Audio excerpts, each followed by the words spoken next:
Happy Sunday, guys. I've got my coffee. I'm crafting. It's going to be a good day. It's Andrea from Prairie Sky Paper Crafts.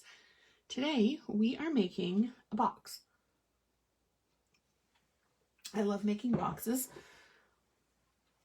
because often I can never find the exact size that I need. I'm calling this one a self-closing wing box just because it's got these really fun points at the top. And it's self-closing because you don't need any ribbon, you don't need magnets, you just fold it and you're good to go. So all you have to do is pull up the side and it'll open, and then push it together for it to close. This one I did with almost full sheet of cardstock, and my prototype I did a tall skinny box. And really, you can make it any size that you want, as long as, excuse me, as long as your width for your score lines is the same as the width for your score lines at the bottom. So for this one, I used the Snowflake Splendor Designer Series paper and Night of Navy. For the demo that I'm going to do for you right now, I'm using the brightly gleaming cardstock, which I absolutely love. It's just so pretty and so festive and great for anybody, adult, child, male, female, doesn't matter. It fits any occasion. I'm also using Winter Woods. I really wanted to use the Thinking of You this season sentiment just because I think it really holds true for this year. And I'm also going to use the trees from Rooted in Nature. So, sorry, frog in my throat this morning. Now I've already gone ahead and I've scored my sheet. So it's at 2.5 inches all the way across, with a 1/2 inch tab at the side for us to close. Now I did up an instruction sheet that I'm going to post onto my blog as soon as this is done. So probably look for it within the next 10-ish to 15-ish. Oh, who am I kidding? Probably half an hour. With all of the instructions, and it's got the cut lines as well that you can go ahead and follow. So as you can see from this, you're going to start with your the small tab on your right hand side, and then we're just going to score from top to bottom on the 4 top pieces. And for that, I'm going to use my bone folder and our ruler. Now this is the same roughly technique that we used for the box earlier this week. So I'm just going to go and line it up again. We're going to go corner to corner and just do a straight line. Oops. We're going to do a straight line. This could be fun because my hand doesn't seem to want to cooperate today, but there we go. And then line it up corner to corner again. If you're a little bit more comfortable with the idea of doing a pencil line first and then scoring along that pencil line, that's perfectly fine. That's actually what I did the first few times that I did this technique. I follow a UK demonstrator, Sam Hammond-Donald, and she does a lot of boxes and packaging. And I love her technique, and that's one of the things that she does occasionally is just do a pencil line or a fine marker line just so that you can follow where you're going. Okay, so now that all of our lines are scored, we're just going to go in and we're going to burnish, as we always do with our bone folder, just to make sure that we've got some really nice crisp edges.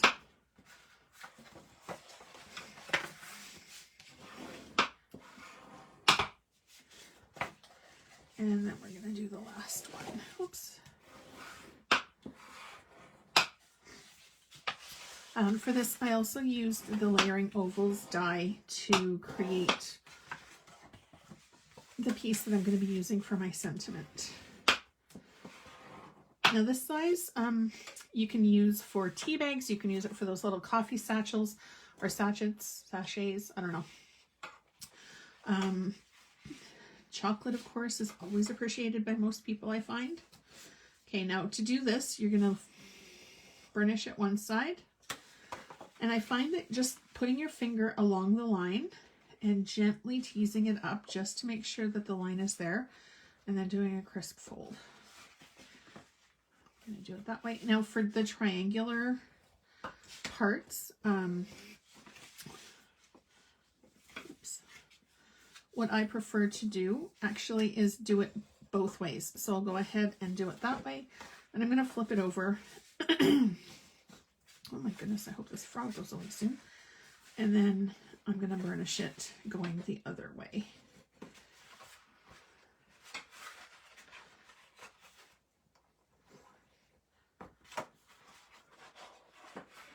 Okay. So we've got all of our score lines scored and burnished. Now we're going to start cutting.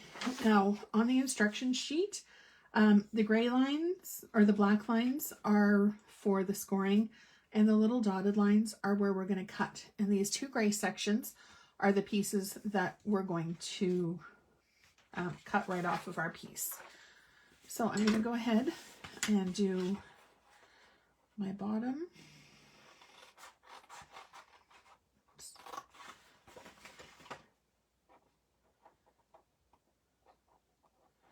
Now usually for me, the hardest part when I do a box, especially something that's self-closing, is working out the exact way to get the mechanism going, because my head doesn't really think that way.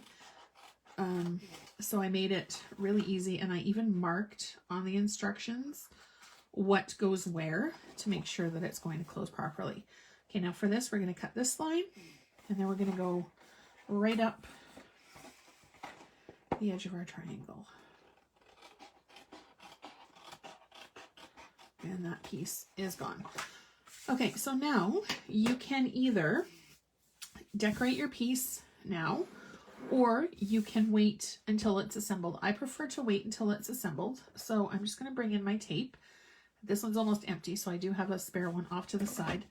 And then I'm just going to go ahead and give it a bit of a trim. Oh, excuse me.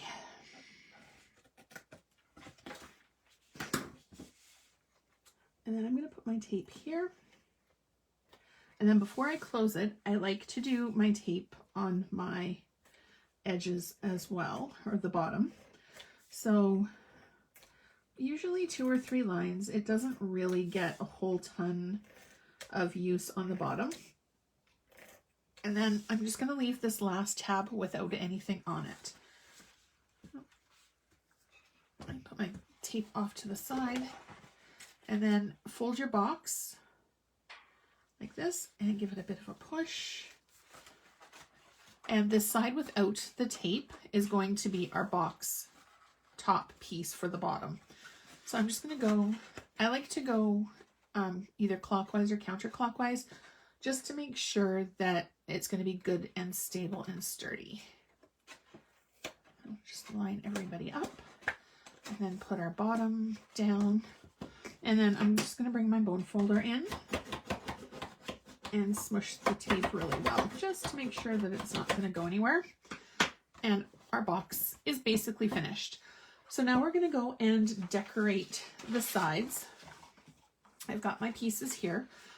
These are cut at 2 1/4 by 3 1/4. So all I did was I cut a 3 1/4 strip, and then I cut my 2 1/4 pieces. Then I also had enough left over for my triangle piece for the top. So this was a 2 1/4 by 2 1/4 inch square that I just turned on my paper trimmer, and I cut corner to corner to make 2 triangles. Okay, so now I'm going to go ahead and put some adhesive onto all of my, actually I'm going to leave those 2 pieces for the top right now. And then I'm just going to run my tape lines.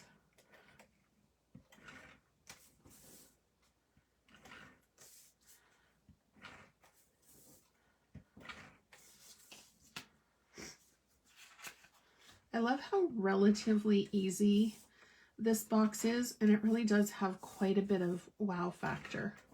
I don't enjoy really fussy crafting a whole lot. I do it on occasion, but usually my MO is fairly quick, fairly easy. But I do like things that are really pretty, and people are quite intrigued when they go to put it together, or if it's given as a gift.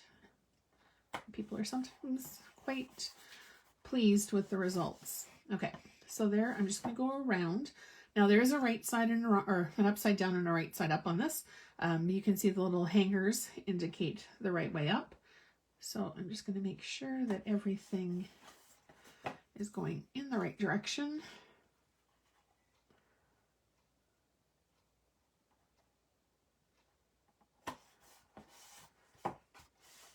And here's our last piece. Okay. So now on the instruction sheet, you can see I've got a tab A and a tab B. Tab B is the one that doesn't have the top part of the triangle attached. So this is B and this is A. And I actually wrote it on my prototype as well. So tab A, tab B. So what you're going to do is bring tab A, which is your full triangle, over, and you're going to cross it to tab B. And then just the first time it takes a bit of going just to make sure that everything is going to be going in the way that it needs to be. So just have a bit of a play and tease it gently down. Because if you try to force it, you could rip it, because it is just paper after all. Okay, so there's our box. And then, oh, did I do that backwards? Yes, I did. Apparently, I don't know A from B today. Okay. There we go. So each additional time that you do it, it will get easier as the box closes. And then you just pop up your wings. And then we're going to do our designer paper for our two triangle pieces. And I'm going to use the coordinating side of the paper for the top, just to give it a little bit of interest. Okay, so then I'm going to do this and pull this over. And it only needs a tiny little bit of adhesive, because really nothing's going to be happening to the top. Okay.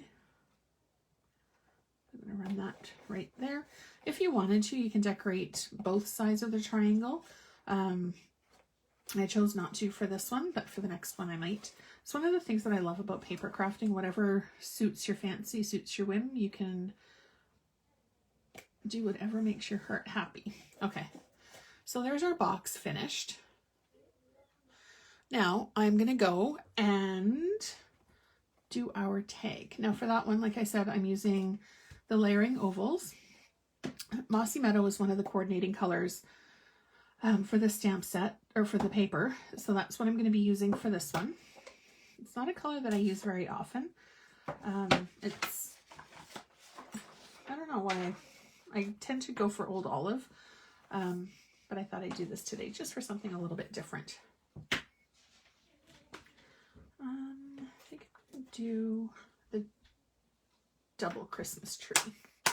Okay, so as I mentioned, I'm using Rooted in Nature. I'm using the 2 Christmas trees and Winter Woods Thinking of You this season. So I'm going to do my trees first, and I'm going to do a stamp off for this one. Okay, I'm going to start on one side, and then I'm going to bring that up so you can see. And then I'm just going to stamp this one a little bit higher and off to the side.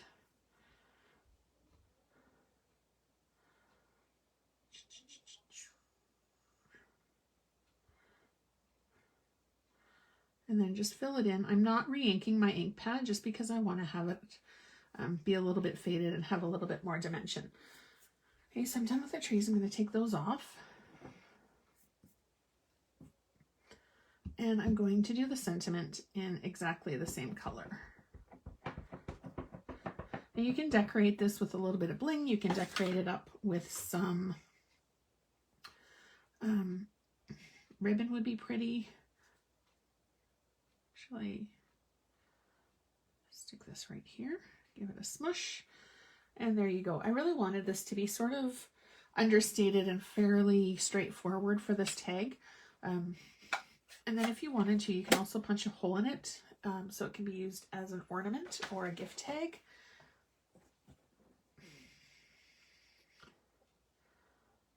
So I'm going to pop it up with some dimensionals, but I think first I'm going to, where's my rhinestones?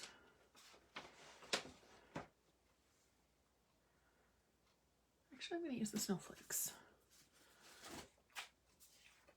I'm going to put a couple of snowflakes and grab my take your pick tool.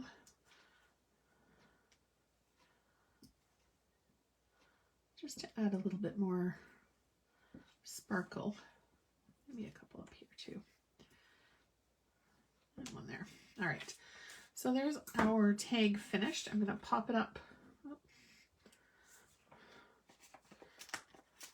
using a few dimensionals. I'm just going to do 4. And just peel the backing off.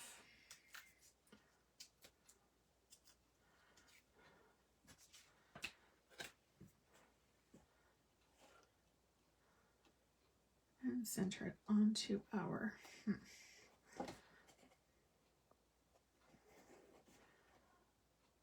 So I think I'll put it on that side. Okay, there you go.